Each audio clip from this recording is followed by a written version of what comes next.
Hello Internet, Taliesin here, and welcome to a cinematic analysis of Legacies, Episode 2. It's a bit of a funny one though, because basically in the run-up to Dragonflight, this is, it's fair to say, the busy time. We're working every day on our class guides, which is a massive amount of work. We've got the weekly reset to work on every week as well, and of course we are constantly building this office as well. Oh, and we've got 2 children too. So there was a very real danger that we wouldn't actually have time to put this cinematic analysis out at all, but I didn't want to do that, Internet. So instead, we went back to the old school and approached this video in much the same way as we did our very first Jaina cinematic analysis, whereby instead of scripting the whole thing over about 40 pages and recording like 2 hours worth of footage, we did the cinematic analysis live on stream and then edited that 2 hours of footage instead. We're not going to make a habit of it. I think this has turned out actually really, really well, otherwise I wouldn't put it out. I think we hit on some really good points and noticed some incredibly interesting things. So please enjoy this structured, edited, live recording of Legacies Episode 2 cinematic analysis. Okay, go. These cinematics, they're not very hype, are they? The Legacies cinematics so far. I feel like the Warbringer cinematics were incredibly hype.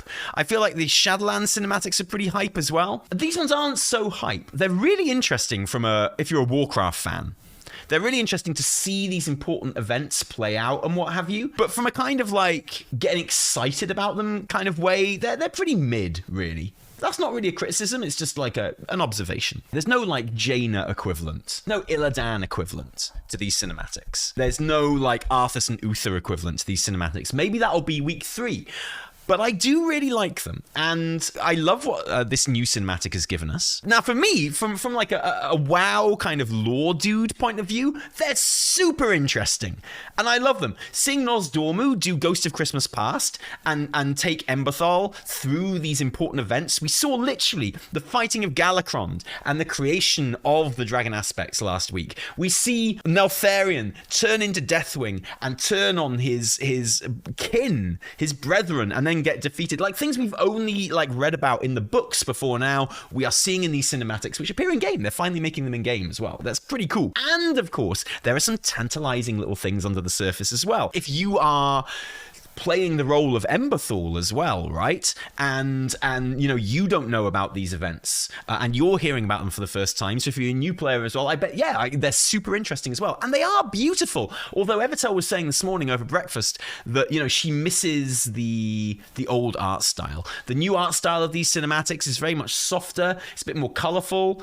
And it doesn't have like the angular kind of harshness to it that the cinematics in these 2.5D series have done in the past. But whatever, man. Things change, things evolve, so be it. Steve Danusa said something really interesting about this cinematic, and Steve Danusa should know. He said, Episode 1 showed us the promise of dragons. Episode 2 shows us the perils. And I think that's a really nice way of putting it. And that is pretty much what is going on in this cinematic. Now, as you know, for me, the cinematic isn't just about what it's about. For me, I've got another little theory going on kind of in the background. And it's not an incredibly serious theory, but it is there. And I don't think this is actually true necessarily, but I'm just waiting for it to be disproven. And so far it has not been. So my theory that we came up with at the end of the last cinematic, when we were talking about it on stream, is that this figure here is not, in fact, Nozdormu. It is, in fact, Murazond. Nozdormu's final form, the infinite Dragonflight creator and leader who will try and bring about the end days, who we defeated in the end times dungeon in Cataclysm. Only one possibility of his future. He is destined to become Murozond. He is destined to try and bring about the end times. And my theory is, what if this is already Murazond? Whatever happens, we are definitely going to see Murazond in Dragonflight. I think we will definitely fight Murazond in Dragonflight. Basically, if it was ever going to happen in any expansion, the expansion called Dragonflight would seem like the expansion to have it. There's loads of stuff about the Bronze Dragonflight in the leveling, loads of really clever, interesting quests in the leveling that really get you used to the idea of time travel. And that's not random. Let's have a little look. A quick whistle-stop look at the previous cinematic and how, perhaps, possibly, this theory kind of lines up and makes sense, all right? So, clue number 1 is that when Nozdormu appears at the very beginning of the previous cinematic, he arrives in dragon form, but we do not see his dragon form. Could it be that dragon form is, in fact, that of Murozond? Clue number 2. He says, I was Aspect of the Bronze Flight. Now, it's perfectly reasonable that he would refer to himself as Aspect of the Bronze Flight. The dragons lost their power. Clearly not all of their power, because he's showing us the sands of time and using time magic to show us. Also, they use the word aspect to kind of signify who the leader of the Dragonflight is as well. It is as much a title these days as it is a signifier of literal magic power. That's clearly how it's used in the game as well. So, yeah, it could make sense if you want it to. If you just want to ignore it and be like, yeah, of course, well, they lost their powers. That's absolutely perfectly reasonable. But it could mean more as well. Absolutely. And, if it was Murazond here, I'm just saying, that would fit. It would still fit. And what I'm doing here is specifically looking at things that still fit if this is Murazond, that aren't contradicted if this is Murazond, right? We're gonna go and watch this now properly, and the new cinematic. And not only are we gonna do a proper analysis on it, but we are going to also look at things that might back up this theory that this is in fact Murazond. 2 little things going on at once, because I think we've got time for it in this video. What is your name, child? Emberthal, a commander of the Dracthyr. You know of us? So look, all I'm saying is, right, if Nozdormu really does see all of time, he'd probably know her name was Emberthal, right? This is a tiny nitpick. I don't think it means anything, right? Didn't you see that little bit of time when she told you the name? Now, genuinely, if you wanted to read into it, you actually could. They are descending into a part of like the facility here that we know at the end of the cinematic he can't see into. He has seen all of time except something in this place they are heading to now. I'm joking about him not knowing her name, but actually, genuinely, it could be a thing. It could literally be a hint towards there's something about this place. There's something about the Dracthyr that Nozdormu cannot see. A little foreshadowing of something that's going to be revealed at the end of this cinematic. And speaking of shadows, as always in Dragonflight, we are introduced to the dragons in shadow.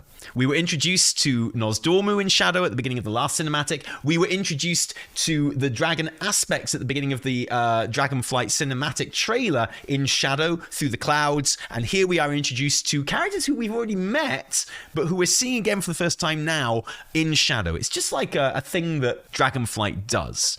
And I'm not sure of the meaning behind it, but what it does do is it generally makes the dragons feel kind of separate, kind of otherworldly, right?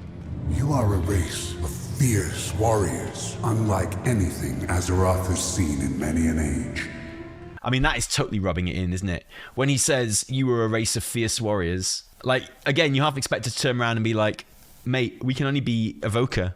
Wish I could be a warrior. That'd be amazing. How awesome would that be? But no, it's Evoker all the time here. In time, you may become as mighty as we once were. Once? What happened? The desire for power carries peril. We were blind to the darkness in our midst. This whole idea that they are traveling deeper into the mountain, really, that this facility, this base, this military base has been built into. Neltharian made the Dracthyr, we know, and that we'll learn about a little bit more next episode. And he made them here, and he imprisoned them here. So we can see that as Nozdormu leads us into the darkness, it's like very symbolic as well, obviously. We can see that, when he first entered the facility in the last episode, it was in ruin, and it had been abandoned for thousands of years. Clearly, there was rubble everywhere, things were crumbling, but it also was a specifically designed facility. There were carved out walls, there were archways, there were weapon racks, things like that. It's noticeable that the bit of the facility that we're going into now is very much more primal. It could actually be just a natural passageway into the depths of the mountain. And of course, as we go into the depths of the mountain and into the darkness, as we shine that light further into the deeper darkness, we are learning more and more, not just about the Dracthyr, but also our host here as well. So it's like symbolic as well as being literal. The fact that we are descending like deeper into the mountain and into the unknown, and illuminating those parts that have been dark for millennia and that we didn't know about before. Isn't that interesting? You might become as mighty as we once were. The Dracthyr might become as mighty as the dragon aspects. That's probably not true. The Dracthyr are pretty awesome warriors. Yeah, sure, Nozdormu, if you say so. But there's nothing to suggest they could ever become as powerful as the dragon aspects. They are creations of the dragon aspects, or a dragon aspect, and they are made up of all of the different kind of magics and the different flights and what have you. But why would they become as powerful as beings that were specifically blessed by the Titans themselves? I present to you another piece of evidence that this could be Murozond. Because if this were Murozond, then why is he even trying to get the Dracthyr on side anyway? It could be starting balls rolling down hills or snowballing down hills, the end result of which we don't even know because the Infinite Dragonflight do that all the time. If his end goal were just throwing it out there to get the Dracthyr on side and, you know, eventually use them to fight the other Dragonflights and fight the power of the Titans, you know, who he now doesn't like anymore, then maybe he means that if they were to become part of the Infinite Dragonflight, they could become as mighty as the dragon aspects themselves. But they're certainly not going to do it just being the Dracthyr. Just putting that out there. Dracthyr can't even melee. Yeah, exactly.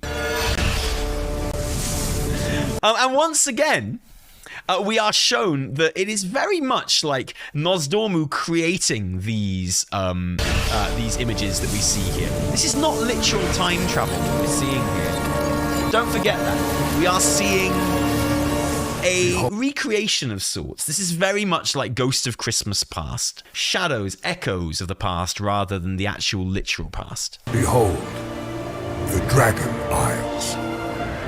In the time after our ascension, we aspects sought to create a beacon of hope for all the world. Beautiful. And then we see this obviously very beautiful, idyllic, sort of like, dragon isles that we can see here. And here the dragons, when we see them flying overhead, aren't in shadow. We are in the dragon's home right here, where they belong. You know, the place where they set themselves up. And it is beautiful, and it is also very game accurate as well. We know that the Dragon Isles does look like this. Neltharian, my general. Indeed, we all had our roles to play.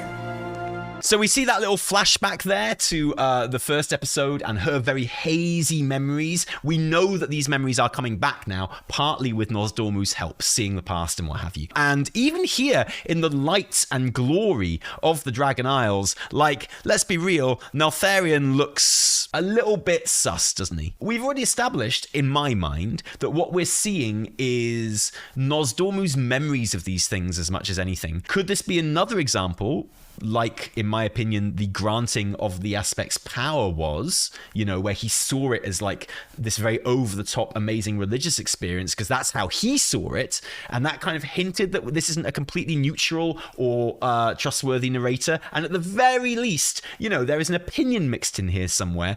Could the fact that Nozdormu is very spiky and evil-looking here also be just like a little kind of leftover from Nozdormu's subconscious or something? Why doesn't she know what the Dragon Isles look like? Isn't she from there? She might not remember what the Dragon Isles look like. It's feasible that they never actually made it to the Dragon Isles. They've got their own part of the Dragon Isles. They've got the bit that they are in right now, where all these cinematics take place, which is the Dracthyr's starting zone. It's quite possible they never went beyond that. I guess we'll find out in the Dracthyr creation cinematic next week. It's really fun how she calls him her general and not our creator or our daddy or anything like that. Basically, all relationships that she understands are military relationships, because those are the only relationships she's ever had. These were created, the Dracthyr, specifically for fighting, specifically for combat, and by Neltharian. And we don't know where on his corruption timeline he was when he created the Dracthyr. I think we'll find that out next episode. But at the moment, we don't know if he was completely uncorrupted when he created the Dracthyr. We don't know if he was already on that corruption timeline.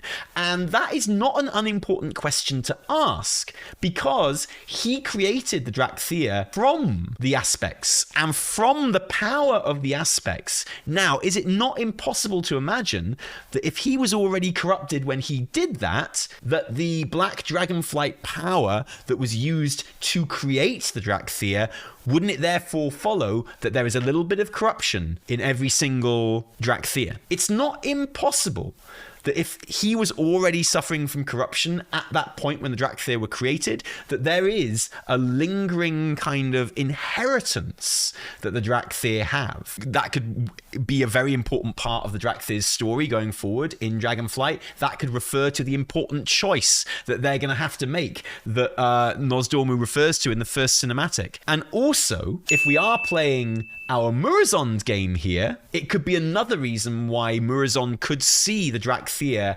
as an ally. My theory is that he sees the truth behind the Titans, and that's what turns Murazond into Murazond, is the sheer disappointment and sense of betrayal over the Titans and the truth about the Titans and the hopelessness that creates. But also, in Chronicle, it does say that Murazond was created by the old gods, and it was the old gods' whispers and psychological corruption that turned Nozdormu into Murazond as well. So if Murazond did want to get some people on side and get these super warriors to join the Infinite Dragonflight, wouldn't it make sense that he chose dragons like him who already had that seed of corruption in there, which maybe they inherited from their creator because he was corrupted when he created them. But this part of the cinematic's amazing. I love all this kind of just enjoying Vall-drakken, right? This is just showing us history, and as someone who's interested in WoW lore, I find that really interesting. Guided by Alex Strasser, our conscience, our heart, we all became as close as clutchmates. Or so it seemed. For we could not hear the whispers of corruption that tempted one of our own. So here we see our dudes with our Ghost of Christmas Past in the background here, kind of watching it all happen. And they look awesome. They look super hot. That's all you need to know. The end. That's it. They just look good. I'm legit disappointed that Visage Malagos has such a tiny beard. Well, he's got a game-accurate beard, hasn't he? I mean, really, we should have been suspicious of Neltharian with his old god tentacle-shaped shoulder pads, right? As the camera pans across and the shadow literally enters the frame again. Associating shadow with old gods, which is interesting because of how we see Emberthal and Nozdormu throughout both of these cinematics, with shadow encroaching all around them. But I love this shot. It's so evocative, having him standing slightly apart from the other aspects, seeing him from behind, and then it's only when he turns around that we see his true face, the one that is being corrupted by the old gods, and hearing these whispers and making his schemes and his plans. I think that's really, really awesome. When I say that they are evocative of old god tentacles, they're evocative of old god tentacles. They absolutely are.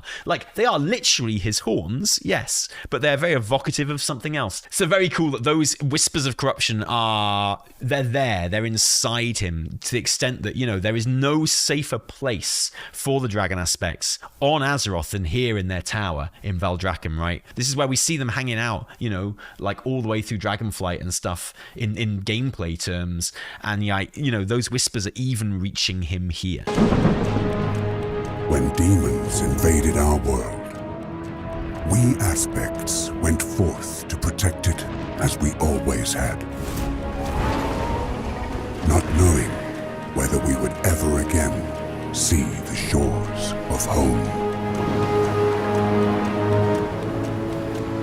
And then we get this flashback to the War of the Ancients and eventually the Sundering, which is very, very awesome indeed. And that's a great shot as well. So this is like the beginning of the Dragonflight cinematic trailer, right? This is the dragons leaving the Isles, which we see from the point of view of the Titan Watchers in the cinematic trailer. So something we've seen already, which we're now seeing from a different point of view, which is really interesting. You can literally see the clouds closing in the sky like they do in that trailer around the Isles and them disappearing in darkness. But we're seeing it from the outside this time, whereas before we saw it from the inside, just giving it a different point of view. That's a beautiful shot as well, where the water just like these angry seas rolling into the Dragon Isles, like turn a fell green. Just like the beginning of the Legion trailer. And just some like awesome lore shit going on here. I absolutely love this. Seeing like Neltharian just blowing fell demons and shit up. It's just awesome. Is there a clock ticking in the background in the sound here? Of home.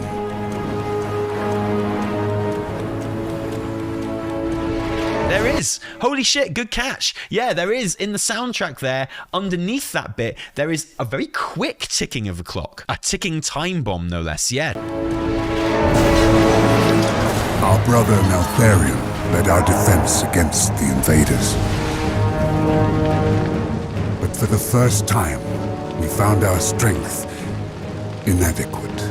So we're seeing Neltharian being an absolute badass here, which is brilliant. He makes his proposal to the dragon aspects to create the dragon's soul and you know, defeat the Legion once and for all, which is of course part of his own power players. As you know, if you know the lore, lots of very interesting shots of Alexstrasza during this cinematic. We know that they are not winning the War of the Ancients right now, and that it's really tough, and yet we still see her in amongst the dead demons. And this is only important because of like a recreation of this image later on in the cinematic. So just remember this, please. Even now, while they're losing and while times are hard, she's still standing amongst, you know, the carcasses of demons.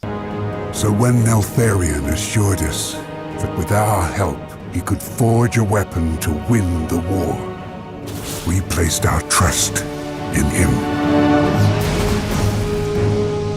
So then we see this shot of like the literal creation of the dragon soul. Literally all of the dragons are making the dragon soul. We know that is what happens, right? Neltharian kind of gains power from every dragon alive pretty much at this point. It's part of his power play, part of, we now know, N'Zoth's power play, right? And we renewed our battle against the demons, only to have Neltharian, who now took the name Deathwing, turn on his own kind.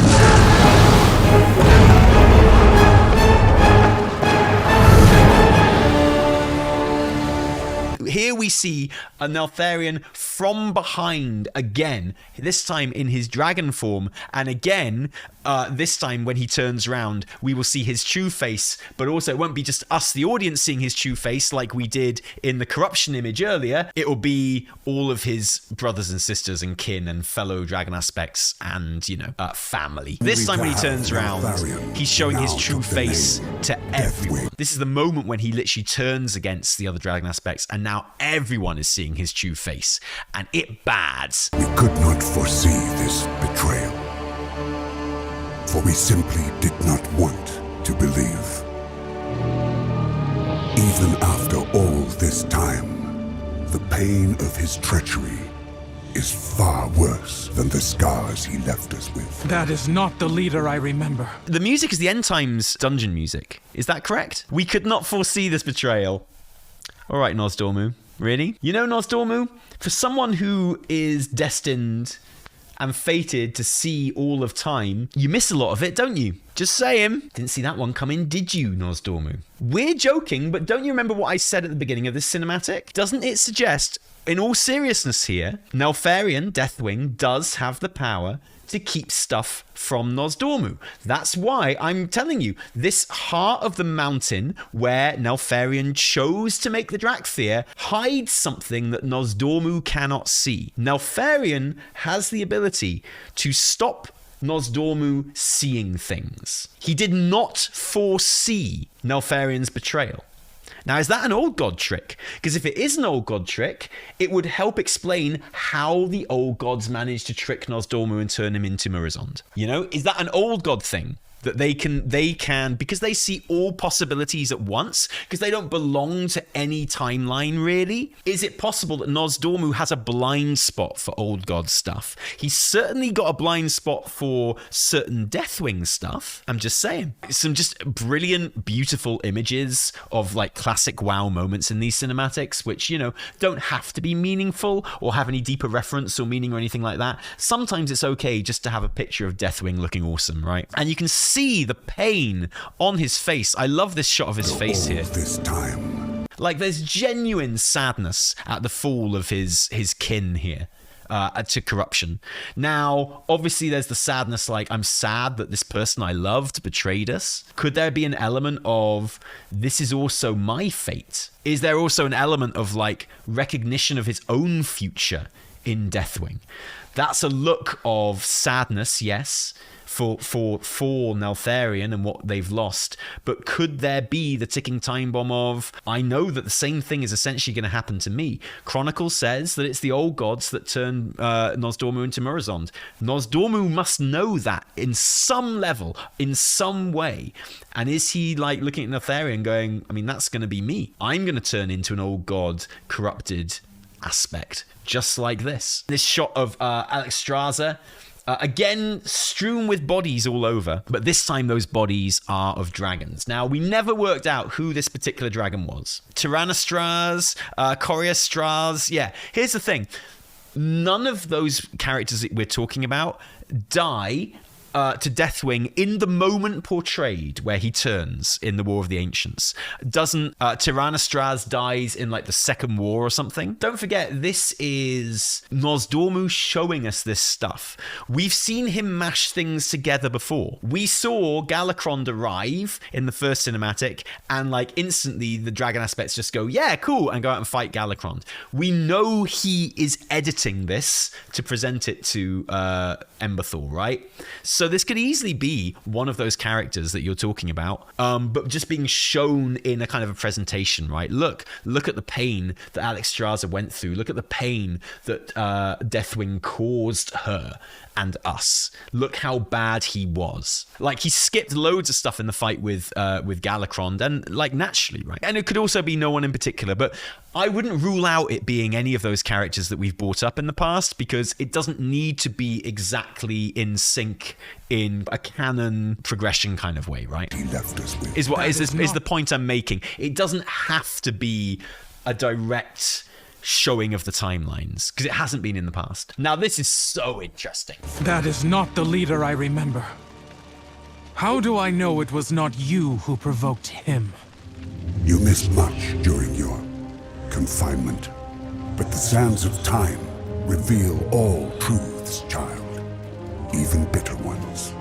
Trust your eyes. This is important, like what happens here. We know that Nozdormu is showing us the truth right now, because we know from the book, right, what the truth is supposed to be, unless they're going to retcon it. We know that Deathwing was a baddie. We know that Deathwing was corrupted by the old gods. We know that the things Nozdormu was showing us are true, right? So we've got no reason to doubt him at all. But this sentence is so stupid that it can't help but be suspicious. He clearly doesn't see everything. That's why he's here in the first place. He showed us an edited version of the Galakron fight. Reasonably. Perfectly reasonably. He showed us crazy, religious experience, idealized version of the Titans giving them their blessing. Insanely so.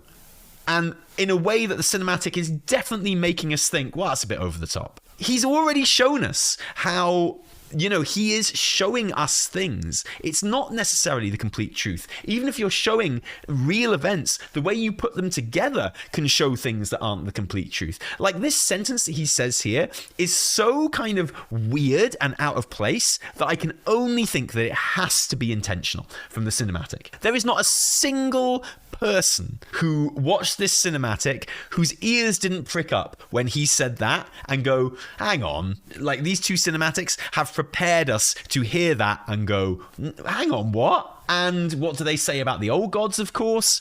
They see all possible truths.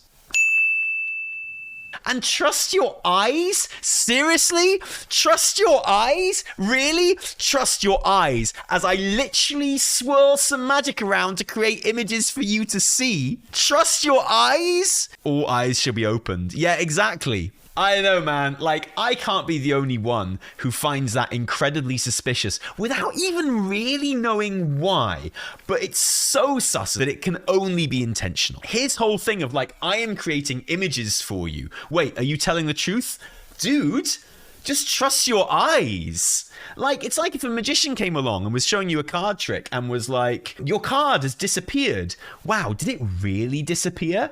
Well, what are your eyes telling you? Of course it disappeared, right? And the thing is, we are like conditioned to trust Nozdormu, right? He is portrayed as very trustworthy in all his close-ups. You know, he looks very noble and you know, stoic and trustworthy. He's got a trustworthy face. He's got a trustworthy voice. And yet he still manages to make it sound sus. So he's told us to trust our eyes in a cinematic where 1. IRL is shown as being in the dark and in shadow, and you can't actually see anything without the sands of time lighting the way. Where 2, we've already seen a character who is not what they seemed. Someone whose identity you couldn't tell just with your eyes. They saw him every day. And the fact is, they couldn't trust their eyes because what they didn't see was what was going on internally with Neltharian, which was all the whispers from the old god. But not just this cinematic, the last cinematic as well, which, if you remember my analysis of the last one, was all about identity and how, you know, when we saw Nozdormu arrive at the beginning of the last cinematic, we saw him change shape. You can't trust your eyes. That's one of the things about this, like all of these cinematics. When we saw the aspects take down Galakron, they attacked his eyes. And that is so obviously true, and especially in the context of this cinematic, where we've already had examples of that not being the case. It's such a silly thing for him to say, and it's such a jarring thing for him to say, that it has to be intentional to make us go, bruh, what? There's also the fact that, you know, to bring this up again, we know that there are seeming truths about the Titans that we are learning for the first time in this expansion. I don't know, maybe Nozdormu shouldn't have trusted his eyes quite so much. When the champions of Azeroth faced Deathwing for the last time, he was so consumed by madness that he could not imagine what we would sacrifice to stop him. That the weapon we had helped him forge would become the means of his destruction. So again, sometimes it's just cool to see awesome things happening on screen. So this image of the Dragon Soul raid, basically recreation of that, it's been pointed out before very, very clearly. This is supposed to be, I mean, this is a very strong reference to N'Zoth's Hearthstone card. The first official Blizz image of N'Zoth was the Hearthstone card reveal for the Whispers of the Old God expansion. Now, I know what you're going to say. You're going to say the same thing that I said in the last cinematic analysis video. You're going to say Hearthstone is not canon. And you're right, Hearthstone is not canon. However, there have been so many Hearthstone references in Dragonflight so far. For one, Galakron's design in the first Legacy cinematic is much more similar to his design in Hearthstone than it is in the books. There's this reference to the N'Zoth Hearthstone card. Loads of the Explorers League, who previously had only appeared in Hearthstone, non-canon Hearthstone, are in Dragonflight. There is the fact that a character pops up in Dragonflight, or at least we found him in the files, we don't know where he is, who in Hearthstone resurrects Galakron. Dragonflight is doing a lot of work to move Hearthstone, non-canon Hearthstone stuff into the main canon of World of Warcraft. And that's very interesting. This would be another way that is kind of hinting at that, I would say, this image. That's very interesting just because of Rafam. Because if Rafam is canon, and if what Rafam does is canon or somehow to be recreated in Dragonflight, then that obviously has like very, very meaningful repercussions as to what might be happening with Galakrond. But apart from anything, it's just a really cool image. It does bring to mind N'Zoth, which is fitting because obviously he is corrupted by N'Zoth, just like Galakrond was corrupted by Yogg-Saron. In the first cinematic, the future aspects defeated a dragon who had been corrupted by the old gods. In this cinematic, we see the aspects defeating a dragon who had been corrupted by the old gods. We know that Nozdormu does turn into Murozond, according to Chronicle, due to the whispers of the old gods. Might that be a hint that we will see him in the next cinematic? And as the bearers of the dragon aspect's legacy, does that mean that the Dracthyr will be the ones to defeat Murazond, the dragon corrupted by the old gods? Or does it mean that they might harbour a seed of corruption themselves that they've inherited from their creator, Neltharian? Good to see a bit of thrall going on in this cinematic as well, by the way. Good to see Green Jesus here with his massive beads. So at the end of the Dragon Soul raid, or not the end of the raid, it's like before the Deathwing fight, we see Thrall holding up the Dragon Soul and blasting Deathwing with it and him falling in the water, right? This is the dragons empowering the Dragon Soul 10,000 years ago. Yeah, it's a flashback. They're not just being like, oh shit, here we go again. A reminder that the cinematic is giving us that the power that was bestowed upon the Dragon Soul 10,000 years ago is still very relevant to the situation now. How something is created, no matter how long ago, that power that is used to create it is important. If I had to take a guess, I would speculate that the Dracthyr have, in fact, inherited a seed of corruption, a seed of old god corruption from Neltharian, that he was harboring old god corruption at some level when the Dracthyr were created by him. And since they harness the power of the aspects, it's kind of watered down because his being, his kind of essence is only 1/5 of what makes the Dracthyr, but it's still there. It's a seed. They've inherited it. And in the first cinematic, Nozdormu talks about how they will face a very difficult decision. Could it be their own fight against that seed of corruption? Was there no other way? Deathwing would have destroyed this world. To stop him, we aspects relinquished our power, our immortality, our guardianship of Azeroth itself. A fair trade, I believe. I think that's a genuine banger line. Just taking that line completely at face value, just really good. You want something from me, don't you? It is my gift and my burden to travel the pathways of time. But there is one crucial moment that has long remained hidden from me. And only you can lead me there. Great ending. So, these cinematics don't really do a lot of hype. They are interesting cinematics from a kind of a watching stuff point of view and a seeing like Azeroth history point of view. I find them really interesting as a lore guy. I enjoy them in just their own right because they're very beautiful and very cool, but they're not big hype builders. This moment at the end is a big hype builder. What is the crucial moment that has been hidden from him? And like I say, there have been other little clues all the way through this cinematic that Neltharian, and by extension, the old gods, do have the ability to hide stuff from Nozdormu, the guy who sees all of time. There have been little clues that we've laughed at, but in the context of this bit of the cinematic, you look back and you go, oh, I was laughing at him not knowing Emberthal's name. I was laughing at him not foreseeing Deathwing's betrayal. Actually, no, he can't see this stuff connected with this character. We are right in the heart of the mountain here on the Dracthyr starting zone, carved out of the earth by the earthen dragon aspect himself, Neltharian.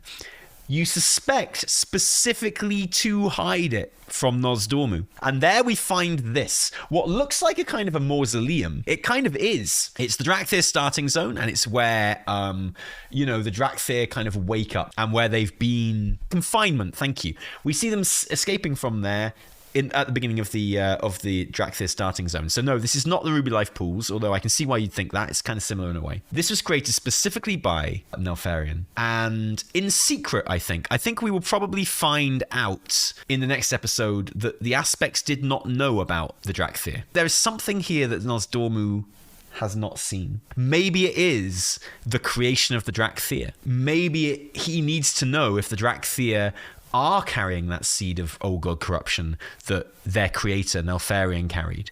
What else could it be? The moment he turned into Murozond is what a lot of people are thinking, for sure. He wants to understand how Deathwing got corrupted so that he can prevent his own. Very possible too. Yeah, I like that. That's a good shout. What if this is Murozond? Now, to be very clear, I don't think it is, but I like this theory and it's fun. What if the next episode is like the reason he wants to see how the Dracthyr were created is because he wants to create his own. Infinite Dragonflight is pretty mean, but it is essentially just the bronze Dragonflight, so it's not like super abundant in numbers, right? He knows he needs a bigger army than that, so he'd like to know how to create his own infinite Dragonflight Dracthyr. And that's why he wants to see the moment that the Dracthyr were made, because he wants to know how to do it. And what if at the end of that cinematic where we've seen the creation of the Dracthyr and all the service that does for us in telling us, the audience, how the Dracthyr were created, he's like, oh yeah, by the way. Or Emberthal's like, I've just learned about my past, but you say you've seen all time, so you must know your future. And he's like, bitch, we're already living it. Now I know how to create my own Dracthyr. And we see our big Murazond reveal, and he flies off, and then we know that Murazond is going to be a big thing later on. And not only that, but Infinite Dragonflight Dracthyr will be as well. Because here's the thing, the Dracthyr do have Infinite Dragonflight customization options. I don't think that is actually what's going to happen, but it is fun that I don't actually think that anything in this cinematic has contradicted the Murazond theory yet. The theory that this is Murazond and not Nozdormu. I was expecting something in this cinematic to contradict that theory and disprove it, and nothing has. And we are now led to a point where we can speculate on a really fun ending to this series involving Murazond. It's interesting because we're not used to these cinematics having a through line, right? We're not used to them being a continuous story. They're usually one-offs that look at one character. And that's been the case ever since Warlords of Draenor, each one focused on a different warlord. And then in the Harbingers for Legion, each one focused on a different character, Gul'dan, Khadgar, and Illidan. Then in BFA, you had a focus on Jaina and a focus on Ashara and a focus on Sylvanas, and those were all individual freestanding cinematics. And then likewise in Shadowlands, you had one for each covenant. This is the only one that has a continuous through line since the originals, the Mists of Pandaria ones. Big callback, just like Dragonflight is in general, really. And that's really interesting what it allows these cinematics to do. It allows us to have a cliffhanger at the end of this cinematic, because it doesn't need to finish here. And so it can do something that these cinematics don't usually do, which is give us a cliffhanger, give us something that we are waiting to specifically find out in the next episode. And that's an interesting change of dynamic, honestly. I'm sure that whatever happens next week will be really cool anyway, but yeah, it feels too early for a Murazond reveal. Even if he is Murazond at this point, this presumably happens early after Nozdormu got to the Isles, and we have the whole questing with the players with him and other more immediate threats. But that's what I mean. If this was Murazond, that wouldn't affect any of our questing with Nozdormu, because it's Nozdormu who we quest with is thousands of years away from being this guy. He's come back in time to do this. He's come back to the moment the Dragon Isles were revealed again, before the Dragonflights got here. That's why he's chosen this moment to come back to, is because the Dragon Isles have just started coming to life again. The Dracthyr have just started waking up. So this is the moment that Murazond chooses to come back to, so he can get to them before the other dragonflights. This is the one moment in time where he could get to the Dracthyr before the dragonflights. We don't really know what time this cinematic is taking place. Yes, we do. There's a very small time frame from when the Dracthyr wake up to when we get there, and when the Dracthyr starting area happens. So you mean like this is Murazond, but the Nozdormu we encounter in the actual Dragon Isles is still Nozdormu? Yes, that's what I'm saying. In this theory, right? Now, there is another possibility here as we go deeper and deeper into a mountain on the Dragon Isles. And I know I always bring this up, right? But I really want to bring it up again because it is kind of important. The original conception of the Dragon Isles in vanilla, when it started to be built, it was meant to be a zone in vanilla WoW. And the original idea behind the Dragon Isles was not that it was full of dragons, it's that it was full of old god temples. So any like underground temple-y shit cannot help but make us think of that. Now, there's no reason why they have to keep that as their conception, but it would be weird to me if they never referenced it at all. Again, I don't think this is the case, but could it be possible that I've said since the very first Dragonflight trailer, my cinematic analysis of the very first Dragonflight trailer was called something like, "What is buried underneath the Dragon Isles?" And my reason for saying that was when Stony Tony activated the beacon, we all assumed the beacon was taking power out of the earth to light itself. And like the power was coming from the Dragon Isles, which was powering the beacon. But I noticed when Stony Tony closed the beacon and activated it again, that's not what happened. The power comes from the beacon and it went down into the earth because it's controlling something. It's imprisoning something.